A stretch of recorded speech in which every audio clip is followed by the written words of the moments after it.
shows, events, getting to see everyone. Of course, over the last year and a half, we've spent a lot of time talking to collectors via phone, Zoom. So doing this, getting back to the National is something we're very excited about. We've already been setting up the booth, seeing people we haven't seen in a long time, and we hope a lot of you are coming out.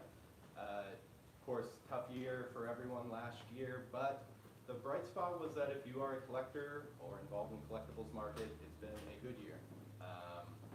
Last year we did over 100 million at Heritage Sports, and this year we've already eclipsed that total right now.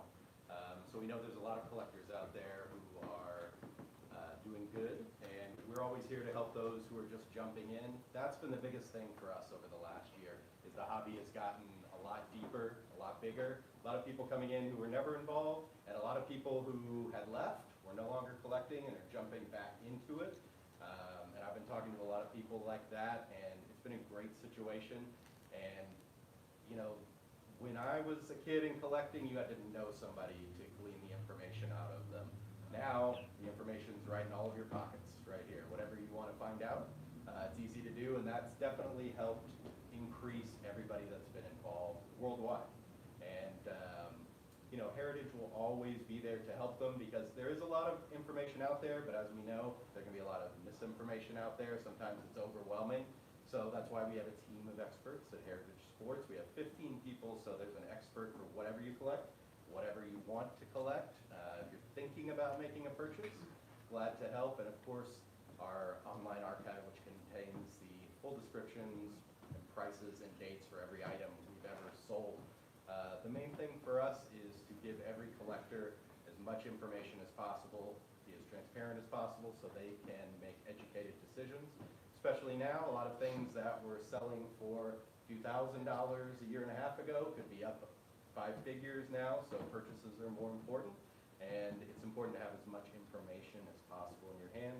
Please always feel free to reach out to us. Those of you here can ask us right now. We've got a few of our experts here, Chris and Tony. And those of you watching online, you can always reach us at ha.com, and happy to help you with whatever it is you're looking to do. We've got some incredible items coming up in our Platinum auction. Those of you here can see them surrounding me.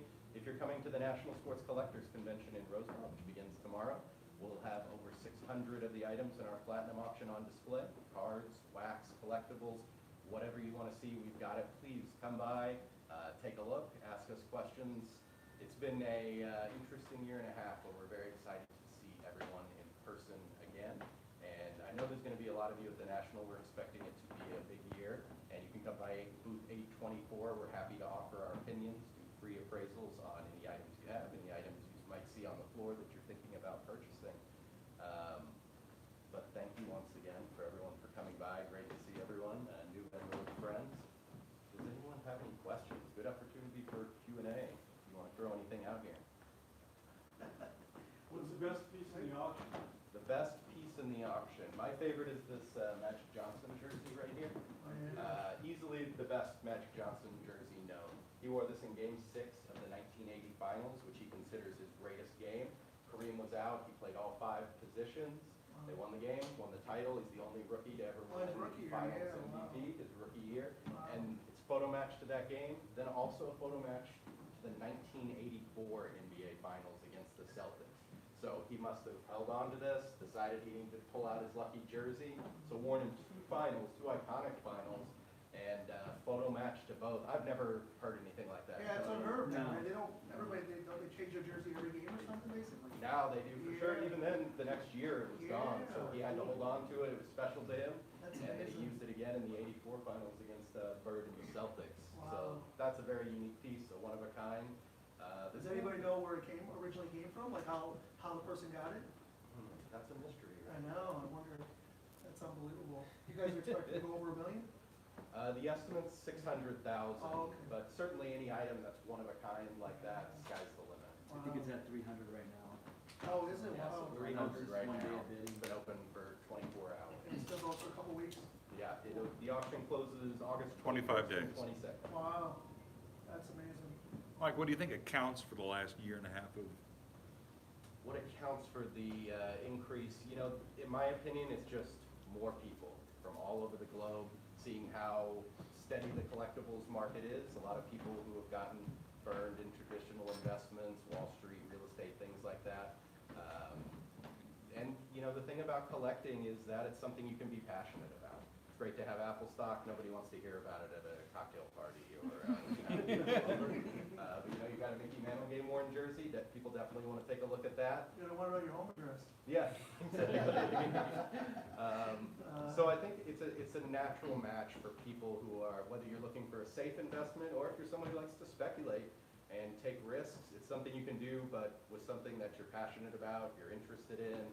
You probably already know a lot about your favorite sport, your favorite athlete, your favorite team, and you can transfer that knowledge directly into your portfolio.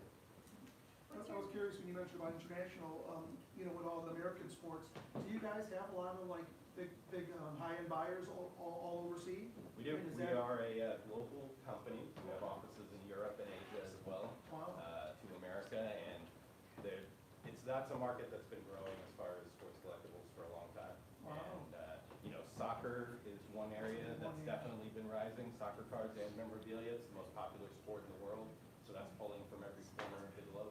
Wow. We've had 250,000 bidders globally in the last year. Holy cow. Any particular region the strongest? Like we're talking like China, Taiwan, or? Different collectibles have different markets, Oh, but okay. it's, I know basketball's huge, like in the Asian markets, Yeah. right? Yes. Yeah. So baseball too. Oh, baseball Very too? big in Oh, yeah, Japan. yeah. Interesting. Wow. What's your favorite Chicago legend piece of the auction, since you're in Chicago? I'm a big fan of the Air Jordan 1s right there. I mean, it's hard to beat that. Jordan has been such a huge player in how the market has progressed. And the Jordan anything has always been valuable, but now anything that he touches is off the charts. But to have the iconic Air Jordan 1s that he actually wore, tough to beat that. Yeah, I think I saw last year, I think they auctioned them, but they didn't meet the reserve or something, because I remember seeing those. But now That's they the re-auctioned. first time we've offered that pair. We have Oh, maybe it offered was a different, was game-worn Air Jordan 1s before, though. but this same one, maybe it was golden or something, because I remember seeing those, and I don't think they met a reserve, because you know how he signed those in front of like a news reporter, right? Yeah, so I remember seeing them, and I wanna say it was last year or something. Cool But now he- backstory, yeah, the signings on video. Which is, because- which is kind of unheard of, because reporters are not really supposed to do that, Right. but I mean, who somehow. wouldn't make an exception? No, you think Jordan would have like nudged him off, but he actually didn't. He was on camera, so yeah. Yeah, I guess he couldn't be. It's harder to say no on camera. Yeah, oh boy, he's gonna get a payday now. how Yeah. important is it for an athlete to do well in that moment? Like Giannis, if an athlete hits the pinnacle at that particular moment, what is the impact that has on their collectibles, whether it's a jersey or a card? Winning a title is certainly important in any sport. That elevates every athlete, especially if they're leading the team. They're the star. They're the reason they won. That takes any of their cards and collectibles to another tier. Anybody who has been investing in Giannis for the last few years was certainly very excited to see that. And it's nice. That was great because it was fresh blood in the finals. It wasn't the Warriors. It wasn't LeBron. It wasn't the super team. So I think that there was a lot of people rooting for them, especially those two over there. Our Green Bay guys. But yeah, Oh, nice. that helps anybody's collection if they've invested in somebody who wins a title, especially like that. I mean, an iconic performance that everybody remembers. I mean, that Giannis performance is just like that Magic performance. Yeah. That's something that if you watched it, you're never going to forget where you were when you watched it. So definitely helps. Invest in people who are going to win titles. You mentioned soccer briefly. Could you see that being the next thing? What about international soccer? Soccer's been doing great over the last year, and I expect that to continue. There's so much interest in it. It's something with soccer that for 20 years, various different people have been trying to get Americans really interested and involved. And now with collectibles, I mean, when you go to the National, you'll see plenty of soccer material out there. And 2 years ago, that was not the case. Maybe you could find a couple tables that had it. But now it's all over the place. So it could be something where the collectibles market helps finally bring around true popularity for soccer here in America. And that'll definitely be reflected in the prices for its collectibles. What leagues or players or? I mean, let's get those MLS players, our hometown teams. That would be nice. But yeah, the international guys are going to lead the way. Messi, Ronaldo.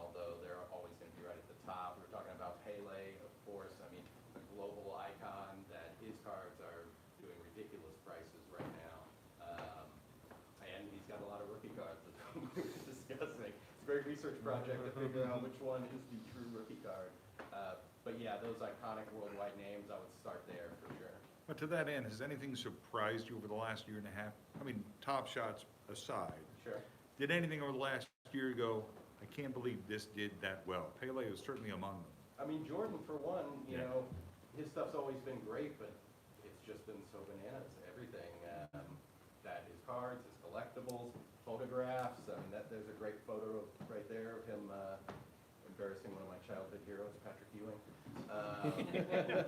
But you know, it's all doing great, and it was just so surprising that you know, it's like the world found out about Michael Jordan from The Last Dance or something like that. So that was certainly a big surprise. Modern cards has been great. You know, I can remember a time when people wouldn't give them a second thought, and now in many ways they're kind of leading this rebirth and all the money that's coming in. You know, it's just good because it, you know, for a long time people talked about how we're going to get kids into collecting, and you know, in the early aughts it was kind of waning, but the modern cards bringing it in, kids want to collect who they watch. You know, they're not as interested in Bill Russell; they'd rather have Luka. So the more people we bring in under the tent, the better it is for everyone, and especially the new generation. What's the backstory behind the Ernie Banks jerseys? So this Ernie Banks jerseys are any Cubs, vintage Cubs, is impossible to find. Like a lot of teams in that era, they recycle them to the minors. And this one's from '69, which is great. It has the anniversary patch on it. And sorry, Cubs fans, but that's when they were out in front, and then the Mets bypassed them and won the title. Collapse here. But just a classic look. You don't have to be a Cubs fan to be interested in something like that. And Mr. Cut, can't beat that. Every sports collectible, for the most part, is up. Has there been one segment that maybe is a little bit more of a laggard that you're kind of surprised about? Maybe, are we talking hockey, basketballs, or something that hasn't risen as much as others? Hockey cards have been doing well, the top tier ones.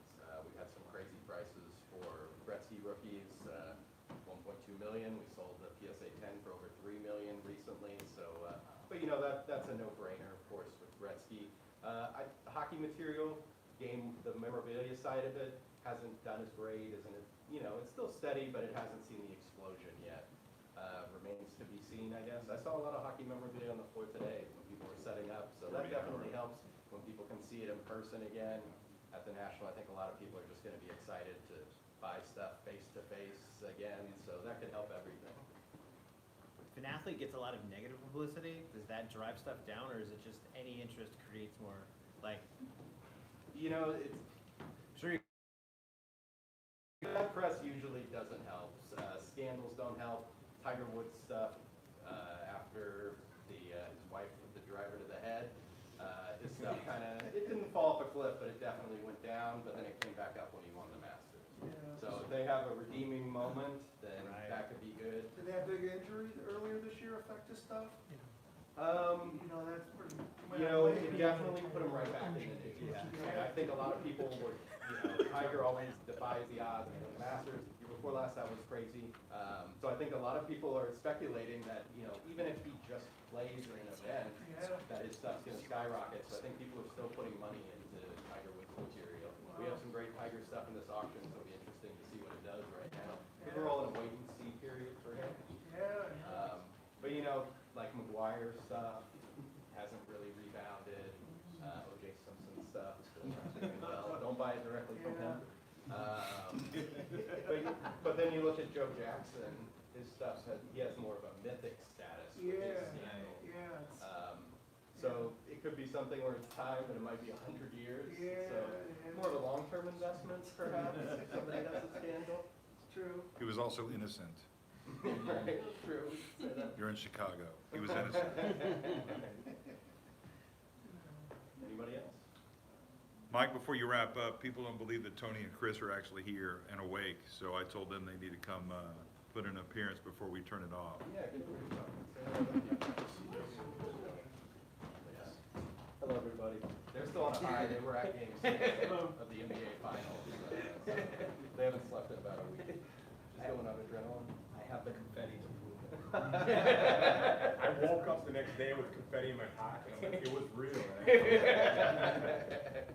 I've mean, that's right there why the hobby is fun, why it's fun to be a part of it, is events like that, you know, it transcends just the money of it. I wish they had ticket stubs still. We would have been. We're still trying to get those. though. Digital, almost all digital. Well, thanks everybody for joining us, especially the people who came in, thank you. We'll be at booth 824 at the National, please come by, we want to see everybody, we want to talk to you, it's been too long. And everybody have a great night.